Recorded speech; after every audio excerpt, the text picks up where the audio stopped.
What's going on, Switch? Welcome to the new semester. It's the first night back, and I hope you're excited because I am stoked to be with you guys. My name is Jonathan Meisner, and what I love about the start of new things, new school years, new semester here at Switch is it is a great time. In fact, I think it's the perfect time for us to remind ourselves and renew our minds with who we are, what it means to be a part of this Switch community, and who we're called to be.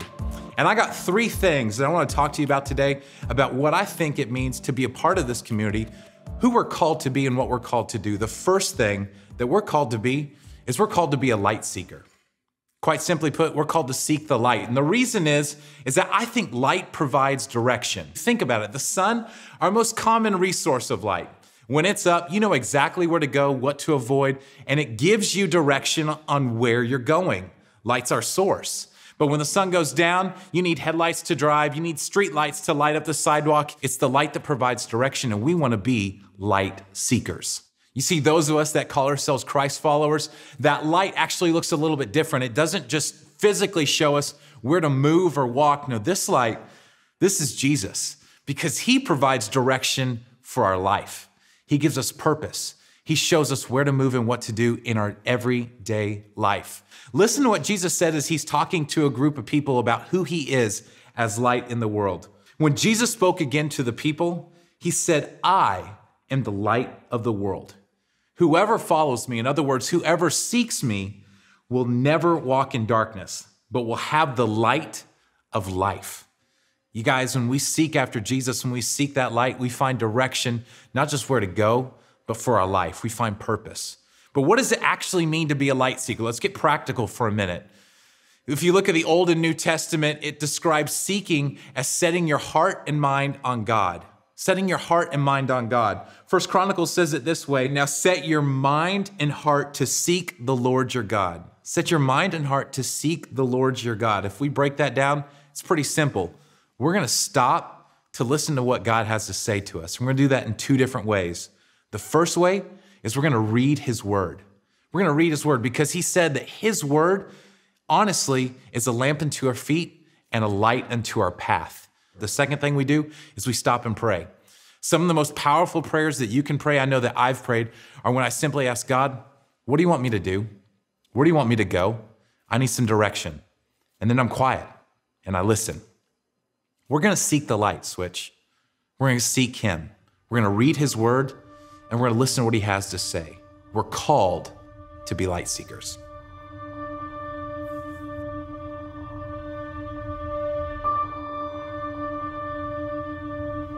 We were beating ourselves up to the point of disfiguration when we heard the most loving voice come through the dark and say, "Hey, you don't have to do that. Come here." And that here changed everything. It changed us from creatures of the dark into light seekers. Now, when the light moves, we move. His presence is our purpose. To be with him is to be whole, is to be known, is to be invited, protected, rooted, and free. This is what we're called to be. Our lives, now awakened, experiencing God, light seeking. It's not just passively standing in our convictions. It's companionship and it's purpose. It's more on our side than we've ever been for ourselves. Sometimes it's silent, sometimes it's too loud. It's commitment and surrender. It's the meaning we're chasing and the journey we signed up for. Because love came for us in the form of light.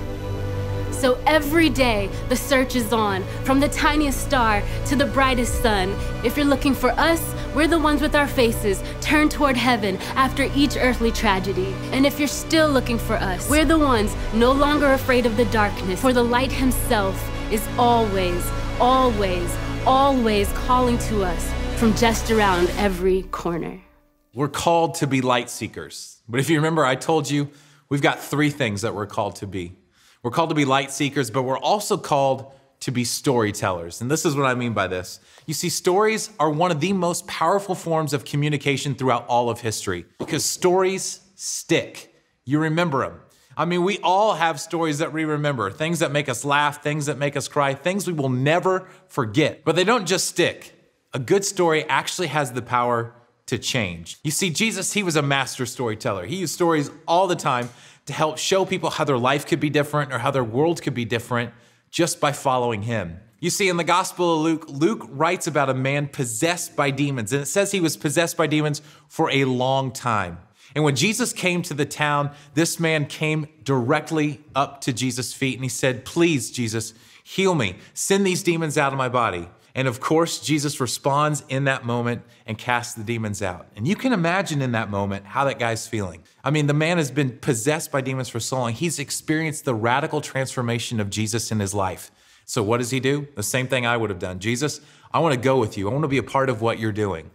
But Jesus actually had a really unique response to him, and I want to read it to you. It's in Luke chapter 8, and it says this: "The man from whom the demons had gone out begged to go with him. 'Please let me go with you.' But Jesus sent him away, saying," get this, "return home and tell how much God has done for you." Return home and tell your story. So the man went away and told all over the town how much Jesus had done for him. You see, this man had been completely transformed by the power of Jesus and wanted to be a part of what Jesus was doing in his ministry. He wanted to go with him, but Jesus had a different plan in mind. You see, Jesus knew that this man had everything he needed to make a difference in his community. He had a story. And if he used his story, everything around him could be different. And your story is the exact same way. All of us have ways that Jesus has changed our life. It may not be as dramatic as this man in this city, but we all have ways that Jesus has worked in and through our life. I don't know about you, but for me, he's healed broken relationships. He's helped me find peace in the middle of stressful situations. He's helped me find forgiveness for people that have done wrong things for me.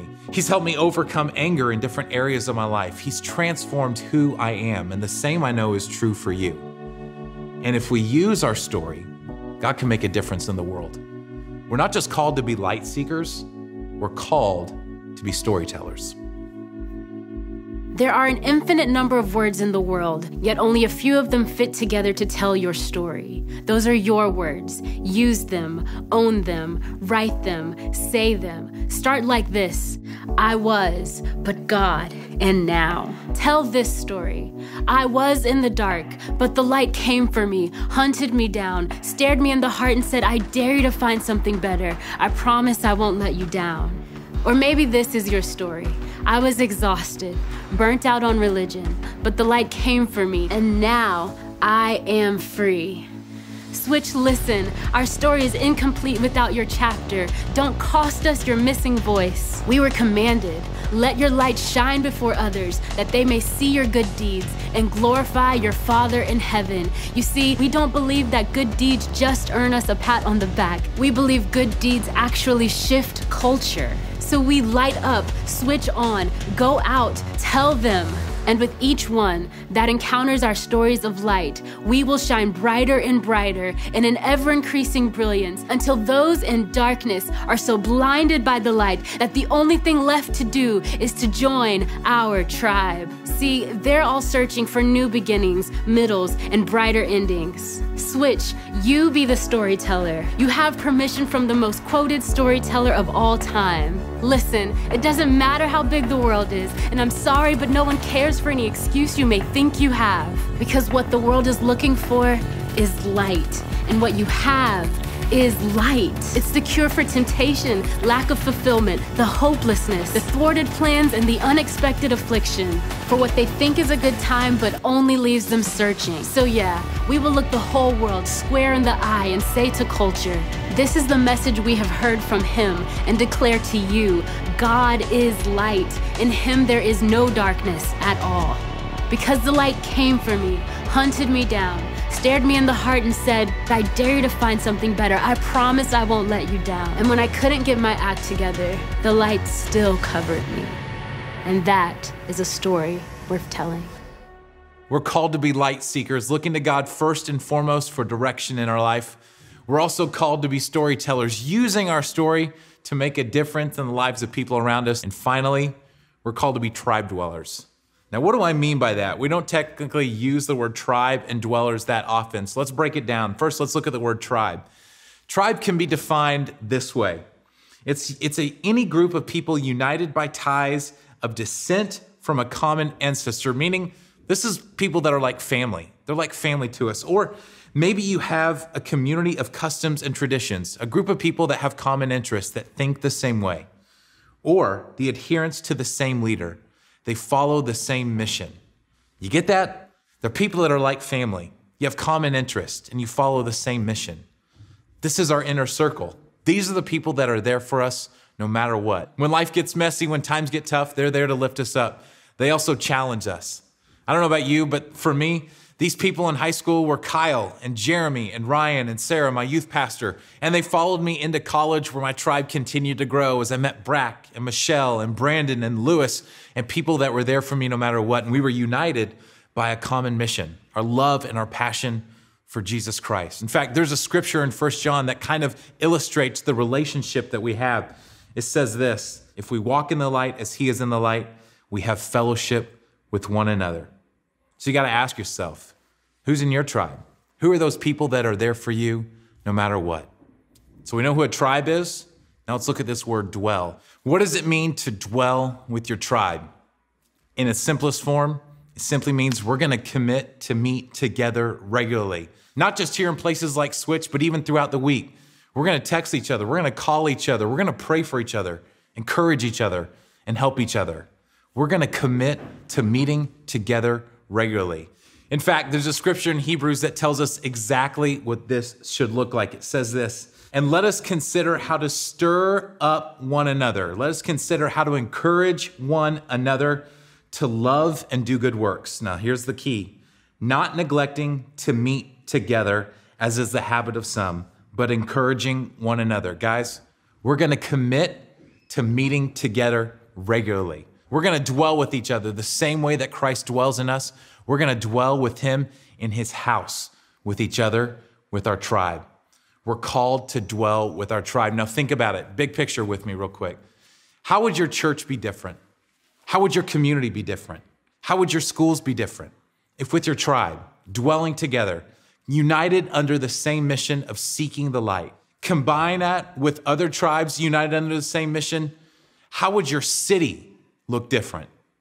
Guys, there's power in the tribe, not just for you personally, but for those around you. We're going to dwell with our tribe. This is not just where we meet. This is where we dwell. This is where we see the light in each other and are reminded of the light within ourselves. A light song, the anthem of our tribe, each beat reminding us that we were made to live together. A family history that started with our Father who bound us by blood and washed us with water, and in his handwriting rewrote our family tree. Jesus, our light and our hero. Since him, we've always found a reason to gather as one body with many parts, living together as light.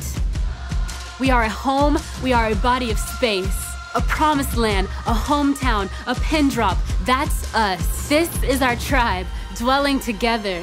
So committed to the bond of the whole family that we feel when one of us is missing or hurt or hasn't come to the family meeting in a while. This is our tribe, dwelling together in the space where broken is allowed and judgment is not, and honesty is required, and showing up matters. This is our tribe, dwelling together in the space where salvation is offered relentlessly, consistently, and authentically. Because once we've experienced the light, we can't help but leave the door flung wide open in the face of darkness, fearlessly telling the story of how we became this tribe of light. This is what we're going to do. First, we're going to be light seekers, looking to Christ first and foremost for direction in our life. Then, we're going to be tribe dwellers, committing to meet together with our tribe regularly. So then we can go out and be a storyteller, using our story of how God has changed us to allow him to use us to change others. Now it's up to you. The challenge is on you to go and live it out and switch on.